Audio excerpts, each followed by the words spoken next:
Équipe de Radio Pluriel. Nous sommes toujours sur le Mondial des métiers en direct et à présent nous recevons 3 invités d'une structure scolaire d'apprentissage qui s'appelle ORT. Alors monsieur le directeur, autour de la table on a monsieur le directeur qui s'appelle... Alors, je ne suis pas exactement le directeur, je suis un adjoint de la direction, Michel Parent, qui a aussi les fonctions de conseiller principal d'éducation. Alors, l'ORT existe à Lyon depuis 1945. D'accord. Il fait partie d'un réseau ORT France, dont le siège est à Paris. L'ORT, l'acronyme, ça veut dire quoi ? Alors, anciennement, c'était lors de sa création, c'était Organisation, Reconstruction et Travail. C'était essentiellement au départ une école d'apprentissage, de retrouver, de former des personnes sans emploi à des formations professionnelles. Maintenant, ORT est axé essentiellement sur du scolaire. On forme des collégiens, des lycéens et des post-bac jusqu'à une équivalence Master 2. D'accord. Et donc vous êtes basé où exactement à Lyon ? Alors nous sommes situés au 133 rue Marius Berlier dans le 8e arrondissement, le quartier du Bachu, la maison de la danse, la mairie du 8e. D'accord, très bien. Et vous n'êtes pas venu tout seul, vous êtes venu avec des enseignants et enseignantes. Donc on a notamment, je vous écoute, vous êtes... Toriane Goffard et moi je suis enseignante en économie-gestion. D'accord, et vous-même ? Et moi je suis Gaël Bousquet, je suis enseignant en mathématiques et réseau informatique, que ce soit en bac pro ou en BTS. D'accord, donc pour résumer un peu, vous disiez dès le collège, c'est-à-dire qu'il y a des enfants qui rentrent en 6e chez vous ? Alors pas à Lyon, mais dans d'autres écoles de France. Donc à Lyon c'est... À partir de la 3e prépa métier. Ça, c'est la situation à Lyon, à partir de la 3e. Et qu'est-ce qui pousse des jeunes à venir à ORT ? Alors, l'ORT est un établissement privé sous contrat. Nous avons l'avantage d'avoir des petits effectifs, des frais de scolarité peu élevés, des résultats aux examens et en particulier au baccalauréat et au BTS très satisfaisants, bien au-dessus de la moyenne nationale. Et nous avons des petits effectifs, un accompagnement particulier des élèves qui peuvent être en difficulté aussi. Mais voilà, un accompagnement qui amène les élèves vers la réussite. Il y a une sorte de vocation sociale en fait dans la démarche de l'institution ? Tout à fait. Nous sommes un établissement qui accueille tout public. Nous avons une particularité, c'est que une de nos valeurs, c'est le vivre ensemble. Nous avons 1 heure par semaine sur les classes de seconde de l'enseignement de connaissance des religions. D'accord. Et donc c'est une sorte de catéchisme et transreligion en fait. Alors en fait l'école ORT est à l'origine une école à identité juive, mais nous accueillons tout public et nous sommes là pour accueillir tous les élèves et de manière à ce que le vivre ensemble prédomine dans l'établissement. Mais vous évoquiez ce cours-là de connaissances religieuses, oui. Vous évoquez le catholicisme, la religion musulmane, voilà, etc. Là, on enseigne les 3 religions monothéistes, qui sont l'islam, le christianisme et la religion juive. D'accord. Et on va discuter un petit peu avec les enseignants. Donc, vous, votre quotidien, c'est quoi exactement dans le sens... Qu'est-ce qui fait que votre travail à ORT est différent que si vous étiez en lycée public dans la région ? Est-ce qu'il y a des choses significativement différentes ? C'est une question pour tous les deux. Oui. Je vais commencer. J'ai l'impression que chez nous, parce qu'on est une petite structure où on est vraiment plus proche de nos élèves, plus proche de nos collègues et on n'est pas anonyme. Il y a parfois nos élèves quand ils viennent d'autres établissements, ils sont un peu anonymes dans une grosse structure, une grosse usine à élèves et tout ça. Nous c'est pas le cas, on est vraiment plus proche de nos élèves et je pense que ça fait partie des éléments qui aident à la réussite des élèves et en général c'est aussi pour ça qu'ils restent et qu'ils en font des beaux échos une fois qu'ils partent de chez nous. Voilà. Vous partagez cette opinion ? Complètement, oui, tout à fait. On est vraiment proche d'eux et c'est vrai qu'on voit au cas par cas, on les suit et dès qu'il y a un souci, on essaie de trouver une solution ensemble avec le jeune, voire avec les parents. Et on essaie vraiment de les accompagner jusqu'à la réussite. Et vous avez eu des carrières précédentes dans d'autres types de structures d'enseignement différentes d'ORT ? Moi, je suis intervenue beaucoup dans le public avant d'être titulaire. Et c'est vrai que c'était pas du tout la même chose. Je trouvais que c'était beaucoup plus anonyme.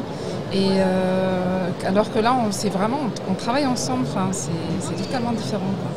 Et là, les jeunes qui nous écoutent peut-être, qui se disent ah ouais c'est intéressant, du coup j'imagine ils rentrent quand même par l'envie de faire un métier donné, par l'apprentissage d'une compétence. C'est quoi le panel des apprentissages, des métiers qu'il y a chez Hort ? Alors, on a essentiellement des bacs professionnels et des bacs technologiques à partir après la troisième. 2 bacs professionnels, le bac pro système numérique, le bac pro gestion administration et les 2 bacs technologiques qui sont le bac STI 2D, option SIN, système d'information numérique, et le bac technologique STMG, système du management et de la gestion, option gestion et finance. D'accord. Ça, vous avez énuméré tout ce qu'il y a au lycée, c'est bien cela ? Voilà, et environ 250 élèves. Ok, et s'ajoute à cela du post-bac. Post-bac, 2 BTS, même 3, j'allais dire, qui peuvent être soit en formation initiale, soit en alternance en apprentissage. Le BTS comptabilité-gestion en apprentissage. Le BTS gestion de la PME qui peuvent être soit en initiale, soit en apprentissage. Et le BTS SN système numérique, option informatique et réseau. Le BTS SN option informatique et réseau, donc qui fait SNIR. Et enfin un BTS SEO SLAM, c'est-à-dire l'option qui est développeur. Tout à fait. Très bien. Vous avez de mémoire, de tête, comme ça, les acronymes sont maîtrisés, c'est très bien. Je vous félicite. Et après les BTS, nous avons également la poursuite d'études. Après le BTS tertiaire, qui peuvent être dans la ressource humaine. Et après le BTS numérique. Plus 3 et plus 4 et 5 en informatique, là, des masters. Et au niveau de la recherche d'emploi et l'opportunité de trouver des emplois quand les gens sortent, que ce soit en numérique ou dans des aspects plus RH et gestion, administration. Alors nous organisons régulièrement des job dating pour nos jeunes dans le cadre de leur entrée dans la vie professionnelle après leurs études. Et en général également, nos jeunes qui sont en apprentissage sont conservés par l'entreprise pour pouvoir trouver un emploi en CDI. Et vous avez des chiffres, vous avez une idée du taux d'acquisition d'un emploi, je sais pas, à 3 mois, 6 mois, 1 an Alors en tout cas, pour ceux qui font des études dans le numérique, ils ont un emploi à la fin de leurs études pour tous, à 100%. Et c'est j'imagine, un peu à l'image de la société, c'est un peu plus compliqué dans le hors numérique ? Disons que dans le numérique, il y a beaucoup de besoins à haut niveau et nous formons nos élèves justement à ce niveau demandé par les entreprises. Alors concrètement, dans le secteur du numérique, c'est quels métiers exactement qui sont préparés ? Alors déjà, première chose, concernant le lycée ne forme plus un métier, hein, ça fait déjà pas mal d'années maintenant. Un bac pro, ça va pas sur le marché de l'emploi, un bac technologique, ça va pas sur le marché de l'emploi. C'est vraiment destiné à une poursuite d'études. Moi, je dis pas qu'il y a quelques cas particuliers, mais voilà. Donc après, quel métier il y a après un BTS ou un bac plus 3 ça dépend de la filière. Donc on a nos BTS et SNIR sont assez polyvalents. Ils peuvent très bien faire de l'administration réseau, être la personne qui gère tout un parc informatique dans une entreprise, choses comme ça. Ils peuvent être développeurs, donc je programme, je crée un logiciel, je crée un site web, je crée une base de données qui gère tout ça. Donc dans vraiment plein de domaines différents et tout. Voilà. Puis le BTSIO, lui, se concentre bien plus sur le développement et le développement dans le domaine tertiaire. Mais voilà, donc ce sont ces métiers-là qui sont appliqués. Ça peut être dans des grandes boîtes, des grandes sociétés, tout comme ça peut être dans des SS2I, des sociétés de services, où ils vont faire leurs armes pendant quelques années, puis après, en général, ils sont embauchés par une plus grosse boîte. Voilà. D'accord. Et c'est valable pour tous les deux à nouveau.